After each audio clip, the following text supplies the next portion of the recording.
नमस्कार साथियों, स्वागत है आपका कलिस्टो क्लासेस में।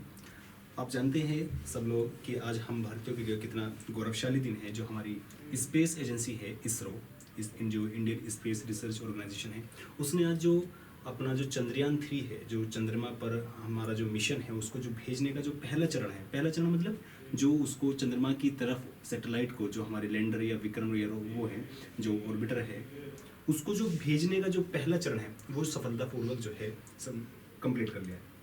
अभी जो इसरो है, जैसे आप जानते हैं कि हमारा जो चंद्रयान 2 का जो चरण था, जो 2019 में हमने भेजा था, वो असफल हुआ था। अब बेशक हमारी लाइफ में भी इसी तरह की असफलताएं मिलती है, लेकिन असफलताओं को जो हम उससे सीख कर, उसमें जो कमियां हैं उनको सुधार कर जब हम आगे बढ़ते हैं, उसी को हम विकास कहते हैं। अब वही जब आप देखते हैं, जैसे इसरो है, जैसे आपके सामने ये दो इमेज है, कैसे 1963 से का ये इमेज है, 1963 से कैसे इसरो ने विकास करके, क्योंकि ये आप देख रहे हैं ये सिर्फ सेटेलाइट है, और आप यहाँ पर देख रहे हैं यहाँ से सेटेलाइट भी है, यहाँ पर रॉकेट भी है, और यहाँ पर जो लॉन्च व्हीकल होते हैं वो सब है। 1963 में जब हमारी ये शुरुआत हुई, हमने अपना पहला उपग्रह भेजा अपना वहाँ पे, तो हमारे पास जो सेटेलाइट है वो तो हमने बना चुके थे, लेकिन उसको हम भेजे कैसे वहाँ पर, उसके लिए जो लॉन्च व्हीकल की आवश्यकता होती है वो हमारे पास नहीं था, क्योंकि उसके लिए एक बड़ी एक्सपर्टीज की आवश्यकता होती है, बड़े बजट की आवश्यकता होती है।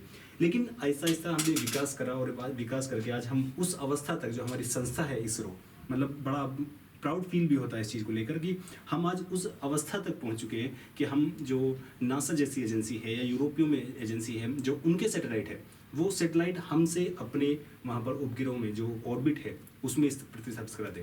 क्योंकि हमारी जो संस्था है उसकी जो एक्सपर्टीज़ ये है कि वो जो कार्य वो करते हैं उसको लगभग आधे से भी कम पैसे में, उसको उससे भी आधे से कम बजट में उसको सफलतापूर्वक वो सिद्ध कर देते हैं। तो इसलिए जब हम देखते हैं अपनी ऐसी संस्थाओं को इतना विकास करते हुए, तो बड़ा गर्व भी फील होता है। और ये जो गौरवान्वित हम महसूस करते हैं, ये सिर्फ इसलिए करते हैं कि वो इसरो के जो साइंटिस्ट है, जो उनका सब्र था, जो उनकी कंसिस्टेंसी थी, ये सिर्फ उसी का नतीजा है।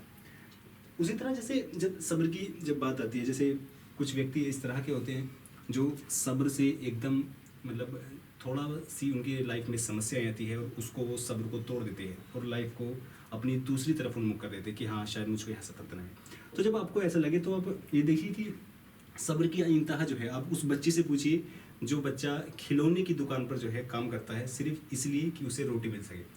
तो सब्र करना या कंसिस्टेंसी जो है किसी भी चीज़ में सफलता के लिए बहुत ज़रूरी है। वही उसका एग्जाम्पल जो है आज हमारे सामने चंद्रयान 3 के रूप में है। हम जो इसका अगला चरण है, जो वहाँ इसका लैंड करने का चरण है, हम ये उम्मीद है एक भारतीय के रूप में, एक या बल्कि एक मानव के रूप में भी, कि वो सफलतापूर्वक हो, ताकि हम जो कीर्तिमान है वो स्थापित कर सकें। क्योंकि इस तरह का कार्य करने वाले हम जो है चौथे देश बन सकते हैं। एक अगर दूसरे नज़रिए से देखें तो हम पहले भी देश बनेंगे। पहले देश हम क्यों बनेंगे? क्योंकि जो हमारा मिशन है चंद्रमा के दक्षिण ध्रुव पर। जैसे आप चंद्रमा कोई भी है, ज़्यादातर जो देशों ने जो अपने मिशन भेजे हैं वो इस जगह भेजे हैं, यहाँ पर यूएसए ने भेजे हैं अपने, या यूएसएसआर ने भेजे हैं, जो चाइना ने भेजे। लेकिन हमारा जो मिशन है उसका साउदर्न पोल के लिए। साउदर्न पोल इसलिए ज़्यादा इम्पोर्टेंस है साउदर्न पोल की, क्योंकि यहाँ पर जो खनिज जो मतलब कहते हैं कि दुर्लभ जो तत्व है वो यहाँ पर विद्यमान है, और पानी की जो खोज है या पानी की जो संभावनाएं है वो यहीं पर विद्यमान है। तो इसलिए जो हम अगर उस परिप्रेक्ष्य से खुद को देखते हैं तो उस परिप्रेक्ष्य में हम पहले भी देश बन सकते हैं। तो हम शुरुआत करते हैं कि चंद्रयान 1 से, चंद्रयान 2 से, चंद्रयान 3 से हम कैसे कैसे हम आगे बढ़े, उसकी आज हम अपनी क्लास की शुरुआत करते हैं। जैसे चंद्रयान 1 है, चंद्रयान 1 हमने लॉन्च किया था 22 अक्टूबर 2008 को। सतीश धवन जो अंतरिक्ष केंद्र है श्रीहरिकोटा से, वहां से हमने इसको प्रतिस्थापित किया। जो इसको लॉन्च करने वाला जो व्हीकल था वो था PSLV, polar satellite launch vehicle. इसकी उपलब्धि क्या थी? इसकी उपलब्धि जैसे जो चंद्रमा पर जो पानी है, जो पानी की उपस्थिति का जो पता लगाया वो हमारे इसी जो चंद्रयान 1 है इसी ने पता लगाया था। इसकी जो लगभग इसमें खर्चा है वो खर्चा बताते हैं कि लगभग 400 करोड़ रुपए में इसने उस मिशन को जो है कंप्लीट कर लिया था। ये वो इतना कम बजट है, आप ये समझ सकते हैं कि अभी जैसे आदिपुरुष मूवी आई है, लगभग उसका जितना बजट है उसी बजट में हमने चंद्रमा पर जो है अपना चंद्रयान, मतलब चंद्रमा की कक्षा में अपना चंद्रयान भेजा। अब जैसे यहाँ पे कुछ लोगों को ये हो सकता है कि क्या जो चंद्रयान 1 है, चंद्रयान 1 भी हमने चंद्रमा की सतह पर भेजा? नहीं, ऐसा नहीं, क्योंकि चंद्रयान 1 जो है वो सिर्फ ऑर्बिटर मिशन था। कैसा मिशन था? Orbiter mission. ऑर्बिटर मिशन से मतलब क्या है कि चंद्रमा की सिर्फ कक्षा में इस तरह से उसने गति करता है, वो जो भी उसका टाइम पीरियड था उसमें सिर्फ चंद्रमा की कक्षा में इस तरह से उसकी गति करी और वहीं से सेंसर की सहायता से, लेज़र की सहायता से, जो एक्सरे जो उसमें उपकरण लगाए गए थे उसकी सहायता से वहाँ उसने जो भी उसे खोज करनी थी या जो भी उसे पता लगाना था उसने वो लगाया। लेकिन चंद्रयान जो 2 है या चंद्रयान 3 है वो क्यों इम्पोर्टेंस है या वो क्यों ज़्यादा इतना महत्व रखते हैं? वो इसलिए रखते हैं क्योंकि जो चंद्रयान 2 था हमारा या चंद्रयान 3 जो चंद्रयान 2 का ही सुधार वाला रूप है, कि चंद्रयान 2 में जो समस्याएं थी, जो कमियां थी, उनको सुधार करके जो हमने चंद्रयान 3 बनाया है वही है। अगर हम चंद्रयान 2 को समझ लेंगे तो चंद्रयान 3 जो है हमें मतलब समझने में इतनी ज़्यादा समस्या नहीं आएगी, क्योंकि दोनों सेम ही है। लगभग थोड़ी सी जो उसमें कमियां रहेगी थी उन्हीं कमियों को हमने दूर करके चंद्रयान 3 बनाया। अब जो चंद्रयान 2 है ये हमने लॉन्च किया था 22 जुलाई 2019 को। इसमें 3 पार्ट्स थे। 3 पार्ट्स मतलब 3 कौन कौन से थे, क्या क्या चीज़ थी इसमें? एक ऑर्बिटर भी था इसमें, जो चंद्रयान 1 में भी था वो ऑर्बिटर भी था। इसमें 2 एक्स्ट्रा चीज चंद्रयान 1 से क्या थी? एक था इसमें लैंडर जिसको नाम दिया था विक्रम, एक था इसमें द रोवर जिसको नाम दिया गया था प्रज्ञा। लैंडर का नाम विक्रम, रोवर का नाम प्रज्ञा। अब ये लैंडर और रोवर क्या है? जैसे ये है, इसने काम वही किया कि चंद्रमा की कक्षा में ये गया, चंद्रमा की कक्षा में इसने इस तरह से गति करी और इस तरह से गति करके जो भी इसको सूचनाएं देनी थी वो दी। लेकिन इसने इस लैंडर को अलग करके चंद्रमा की सतह पर उतारने की कोशिश करी, चंद्रमा की सतह की तरफ उसको भेजा। जैसे ये इस तरह से गति करता रहा, लेकिन जो दूसरा इसका पार्ट था वो इस तरह से कर करके कहीं ना कहीं चंद्रमा की सतह पर गया। लेकिन इसकी हमने सॉफ्ट लैंडिंग करानी थी, इसको बोलते हैं सॉफ्ट लैंडिंग। सॉफ्ट लैंडिंग से मतलब क्या? जैसे आप वायुयान में जाते हैं तो वायुयान जैसे कभी मतलब लैंडिंग करता है तो आपको झटके लगते हैं, वो झटके यहाँ पर नहीं लगते। जहाँ पर झटके नहीं लगते उसको हम बोलते हैं सॉफ्ट लैंडिंग।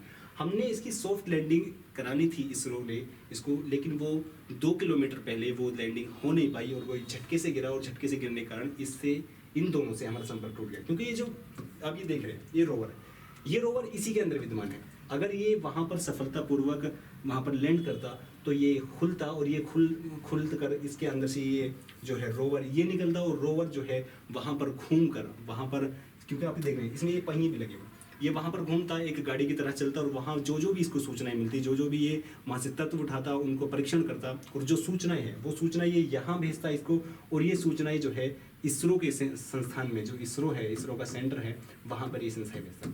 लेकिन हम इसको सफलतापूर्वक जो है लैंड नहीं करा पाए और इससे हमारा संपर्क टूट गया। लेकिन इसका जो ऑर्बिटर है वो ऑर्बिटर आज भी कार्य कर रहा है। ये कार्य कर रहा है तो इसीलिए इसके कार्य करने के कारण जो हमारा चंद्रयान 3 है हमने उसमें इसको शामिल नहीं किया। हमने सिर्फ उसमें यही 2 उपकरण भेजे हैं जो हमारे उस समय असफल हुए थे। इसलिए यदि कोई आपसे ये कहे कि चंद्रयान 2 आपका असफल हुआ था, बिल्कुल जैसे कुछ लोग कहते हैं कि चंद्रयान 2 के रूप में चंद्रयान 2 को भेजने में भारत जो है पूरी तरह से असफल है। हम उसमें बेशक असफल है, लेकिन हम पूरी तरह से उसमें असफल नहीं है। असफल इसलिए नहीं है क्योंकि जो हमारा ये ऑर्बिटर है ये आज भी हमारा काम कर रहा है, वहां से हमें सूचना भेज रहा है। बस हम जो इसका जो दूसरा सब पार्ट था, जो इसका लैंडर था या रोवर था, हम उसको सिर्फ लैंड नहीं करा पाए थे। अब वही समस्या जो हमने थी हमारी, वो हमने चंद्रयान 3 के रूप में अब दोबारा भेजी है कि, और जो 23 अगस्त को वो पहुंचेगा वहाँ पर। अब ऐसी उम्मीद है, मतलब ऐसी उम्मीद के जो कमियां हम लोगों को पूरी करी है इसरो ने, और वो वहाँ पर जो है सॉफ्ट लैंडिंग कर सके। अब जैसे अब ये देख रहे हैं चंद्रयान 3 में, चंद्रयान 3 का जो रोवर है उसमें ये 2 चीज़ें आप ये देख रहे हैं। अगर ये वहाँ पर जाता है और रोवर चंद्रमा की सतह पर उतरता है तो इसमें एक एक्सरे लगा हुआ है और एक यहाँ पर स्कैनर लगा हुआ है, लेज़र या स्कैनर लगा हुआ है। ये एक्सरे वहाँ की जो मतलब जैसे कोई धातु अगर उसके रास्ते में आती है या वहाँ कोई मिट्टी आती है तो उनकी सबकी एक्सरे करके उनको स्कैन करके जो भी वहाँ सूचनाएं हैं उनके कंपोनेंट क्या क्या है वो सब सूचनाएं जो है हमारे इसरो में भेजेगा, और हम उससे ब्रह्मांड की उत्पत्ति का, जो कॉस्मोस है उसकी उत्पत्ति का हम पता लगा सकते हैं, उसमें परीक्षण कर सकते हैं। अब जैसे इसकी जो कॉस्ट है, इसकी कॉस्ट लगभग 960 करोड़ रुपए है। ये आपको बेशक 960 करोड़ रुपए बहुत ज़्यादा कॉस्ट लग रही होगी, लेकिन अगर कोई प्लेनेटरी मिशन है, किसी ग्रह के लिए, उपग्रह के लिए कोई मिशन है, तो उसके लिए ये कॉस्ट बहुत ज़्यादा कम है। अब ये देख सकते हैं कि इतनी कॉस्टों में मतलब मूवियों के बजट आते हैं इतनी कॉस्टों में, और उतनी कॉस्टों में हम चंद्रमा पर या दूसरे ग्रह पर अपना एक मिशन भेज रहे हैं। भारत का ये पहला मिशन है प्लेनेट के लिए, किसी के लिए। जैसे आपने अब आप यहाँ पे ये सोच सकते हैं कि जैसे हमने एक मोम मिशन भेजा था मंगलयान के लिए। मंगल पे कौन सा मिशन था? मोम मिशन ऑन मार्स।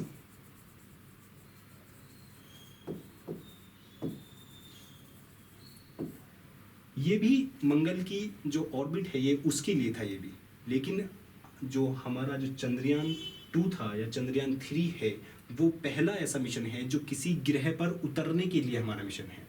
और इसी उपलक्ष्य में यदि हमारा ये सफल होता है, इसरो का एक और महत्वाकांक्षी प्रोजेक्ट है जिसको बोलते हैं हम गगनयान। गगनयान में हम क्या है, एक मानव को वहां पर भेजने की हमारी मतलब आकांक्षा है उसमें। अब जैसे देखते हैं, जैसे ये चंद्रयान 2 है और चंद्रयान 3 है, आप ये देख सकते हैं दोनों लगभग देखने में भी सेम है, दोनों की जो संरचनाएं हैं वो सेम है, उपकरण सेम है। बस फर्क क्या है कि चंद्रयान 3 में ऑर्बिटर नहीं है, क्योंकि ऑर्बिटर की हमें इसलिए जरूरत नहीं है क्योंकि जो हमारा चंद्रयान 2 का जो ऑर्बिटर था वो हमारा अभी भी कार्य कर रहा है। अभी देखो मतलब जाते कैसे, जैसे कुछ व्यक्ति इस तरह की बातें करते हैं जो नहीं जानते, फिजिक्स को नहीं जानते या मतलब ज़्यादा नहीं जानते, कि यदि चंद्रमा हमको ऐसे दिखाई दे रहा है तो हम ऐसे क्यों इसको डायरेक्ट नहीं जा सकते, क्यों गति नहीं कर सकते। वो संभव नहीं है। जो गति है ये इस तरह से ये पहले गति करेगा, जो चंद्रयान है जब इस तरह से गति करके फिर ये चंद्रमा उसकी चंद्रयान जो है, जो चंद्रमा है, चंद्रमा की जो ऑर्बिट है, ऑर्बिट की तरफ गति करेगा, ऑर्बिट की तरफ गति करके उसके तरफ लगभग 10 दिन पहले, जैसे 23 अगस्त को ये वहां पे लैंड करेगा, लेकिन 23 अगस्त से पहले 10 दिन पहले ये वहां पर चंद्रमा की कक्षा में पहुंच जाएगा और चंद्रमा की कक्षा में गति करके फिर चंद्रमा की सतह पर 23 अगस्त में सॉफ्ट लैंडिंग करेगा। और अगर सॉफ्ट लैंडिंग कर जाता है, जैसे मैंने बताया कि सॉफ्ट लैंडिंग ये कर जाता है, तो अमेरिका, रूस और चीन के बाद हम ये कारनामा करने वाले चौथे देश होंगे। और यदि हम दक्षिण ध्रुव की बात करें, साउथ पोल की बात करें, तो साउथ पोल पर उतारने वाले, क्योंकि साउथ पोल पर उतारना क्यों उपलब्धि है, जो विषुवत रेखा है, विषुवत रेखा पर कोई भी आसानी से उतार सकता है। विषुवत रेखा पर उतारने में अपने लैंडर को या रोवर को इतनी समस्या नहीं आती है। समस्या सबसे ज़्यादा आती है साउथ पोल पर उतारने में, क्योंकि साउथ पोल पर जो है लगभग अंधेरा छाया रहता है। क्योंकि हम जैसे हम यहाँ से भी देखते हैं, हम यहाँ से भी चंद्रमा का जो हम पार्ट देखते हैं, हम 59% ही पार्ट देख सकते हैं। हम चंद्रमा का 59% पार्ट क्यों देख सकते हैं।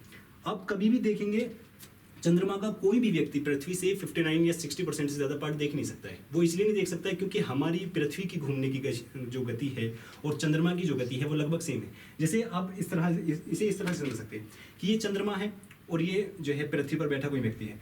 अब ये यहाँ से हम सिर्फ इस पेन का देखें, इसका ये पार्ट देख पा रहे हैं, और यदि ये दोनों सेम गति से ऐसे घूमती है तो हम वो सिर्फ दिशा बदल सकते हैं, लेकिन फिर भी हम सिर्फ सेम परसेंट उसका पार्ट जो है सेम ही परसेंट हम देख पाएंगे। तो इसलिए वहां पर अंधेरा विद्यमान है, और अंधेरा विद्यमान होने के कारण वहां पर लैंडिंग करना, वहां पर कोई उपकरण भेजना बड़ा जो है कठिन है। तो इसलिए अगर ऐसा हुआ तो हम पहले ऐसे देश बनेंगे जो दक्षिण ध्रुव पर अपनी जो है लैंडर है या विक्रम है, जो अपना यान है, वो हम भेज पाएंगे। अब देखिए इसकी गति कैसे, जैसे आपने आज उसकी अगर लॉन्चिंग देखी हो तो लॉन्चिंग में आपने ये प्रक्रिया देखी होंगी। देखिए जो पहली इसकी प्रक्रिया है वो उसको कहा जाता है S200। ये सॉलिड प्रक्रिया है। इस प्रक्रिया को आप इस तरह से देख सकते हैं जैसे आप पटाखे होते हैं, पटाखों में जो प्रोडक्ट होता है, जो उसमें मतलब जो विद्यमान होता है, वो अगर उसमें एक बार आग लग गई तो वो जब तक कंप्लीट नहीं होगा, जब तक पूरा नहीं बुझेगा, वो जब पूरा नहीं जलेगा तो वो बुझ ही नहीं सकता है। तो यही है, अगर ये एक बार यहाँ पे आग शुरू होगी, जब तक इसका ईंधन पूरा खत्म नहीं होगा ये बुझेगा ही नहीं। तो यहाँ से ये निकलता है, यहाँ से निकलकर ये फिर लिक्विड फॉर्म में जाता है। लिक्विड फॉर्म में जाकर ये दूसरी स्टेज है इसकी, सेकेंड स्टेज लिक्विड स्टेज, जहाँ पर लिक्विड ईंधन का यूज होता है। यहाँ पर इसका हो रहा है फर्स्ट स्टेज में सॉलिड ईंधन का। तीसरी स्टेज में जो लिक्विड है, लिक्विड का क्या होता है, सेपरेशन हो जाता है। जो इसका जो लिक्विड स्टेज है, इसका जो यान है उसका सेपरेट हो जाता है। और सेपरेट के बाद जो चौथी स्टेज है वो उसको कहा जाता है C25, इसको कहा जाता है शट ऑफ। शट ऑफ का मतलब जो अंदर किसमें, देखो ये जो आप देख रहे हैं, ये जो आप बिंदु से देख रहे हैं, ये असल में जो हमारा लैंडर है या विक्रम है, ये है, ये किसमें है विद्यमान। देखो ये जो अंतिम उसमें जो जाता है सिर्फ ये गति करता है, और ये विद्यमान किसमें होता है,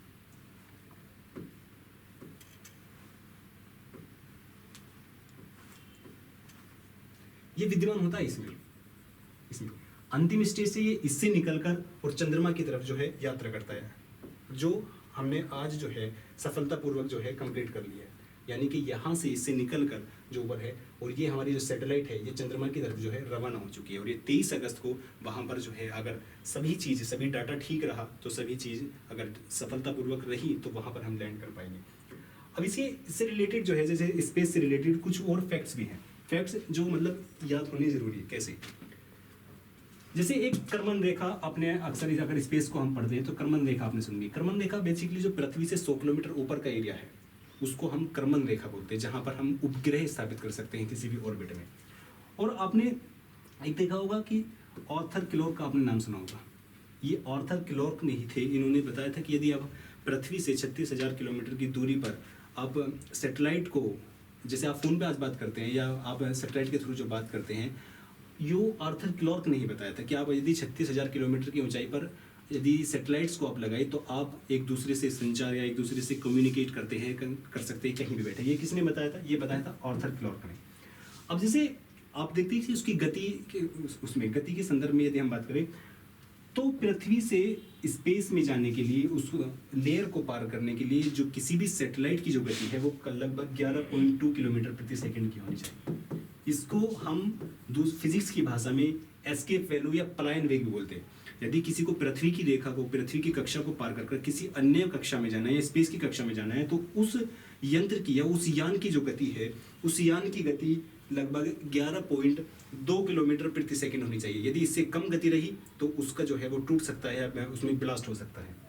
ठीक है, अब इसमें आप देखते हैं जैसे ये अपना सतीश धवन अंतरिक्ष केंद्र है, आप इसको देखिए या किसी भी पूरी दुनिया में जो किसी भी, जैसे कैप कमोरिन है कनाडा या कनाडा का सेंटर है, आप किसी भी देश की अंतरिक्ष एजेंसी को देखिए या लॉन्च व्हीकल को देखिए, वो आपको जो 0 डिग्री है, जो 0 डिग्री विषुवत रेखा है वो उसके करीब मिलेंगे। वो करीब होने का कारण क्या है?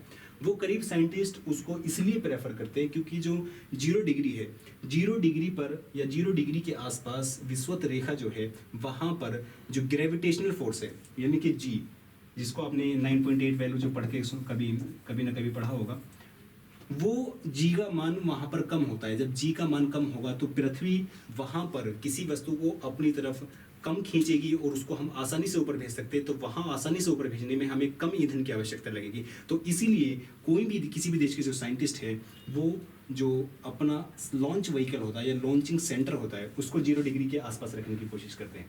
जैसे यहाँ पर एक और, यदि मैं एक बीइंग अ मुस्लिम मैं एक बात करूँ, जैसे आपने एक वो सुना होगा बुर्राक की, आपने कभी ना कभी एक कहानी या एक जो मिथ है या जो भी, वो सबका अपना नजरिया कि कोई उसे सच्चाई मानता है, कोई उसे मिथ मानता है कि बुर्राक की जो प्रॉफिट मोहम्मद साहब है कि वो बुर्राक की सवारी करके बहुत स्पीड से मतलब स्पेस में गए और वापस आ गए कुछ ही सेकंडों में। अब कुछ लोग जो है उसको मतलब करिश्माई चीज़ मान सकते हैं कि नहीं सिर्फ उसको प्रॉफिट कर सकते हैं या कोई देवीय व्यक्ति कर सकते हैं, लेकिन यदि हम उसको आज साइंस के नज़रिए से देखें तो आज पॉसिबल है। पॉसिबल कैसे? आप देख सकते हैं कि अगर हम अंतरिक्ष में जा रहे हैं तो 11.2 किलोमीटर प्रति सेकंड की रफ्तार से हमें कोई वाहन चाहिए चलाने वाला, यानी कि लगभग 40,000 किलोमीटर प्रति घंटा। यदि आज मनुष्य इतनी ज़्यादा रफ्तार से चलने वाले वाहन आज बना सकता है तो आने वाले टाइम में क्या बना सकता है? तो हम उसको समझ ही नहीं पाए कि वो इशारा क्या कर रहे हैं कि हाँ इस तरह की गाड़ियाँ बनाई जा सकती है जो इतनी स्पीड से चल सकती है, इस तरह के यान बनाए जा सकते हैं। तो बीइंग अ मुस्लिम मतलब हमें निराशा होती है कि हम इस तरह की चीज़ों को नहीं पकड़ पाते कि, या बीइंग अ मुस्लिम या बीइंग अ रिलीजियस कोई भी व्यक्ति, क्योंकि रिलीजियस में बहुत सारी ऐसी चीज़ें हैं जो हमें इशारा की जाती है लेकिन हम उसको देख नहीं पाते, और जो देख पाता है वो उसका डेवलपमेंट या उस चीज़ को करके उसका विकास कर लेता है। तो इस तरह हमने ये सारी चीज़ें देखी चंद्रयान 1 से लेकर चंद्रयान 2, 3 और इसरो के बारे में। आशा करता हूँ कि जो टॉपिक है आपको समझ आया होगा। शुक्रिया।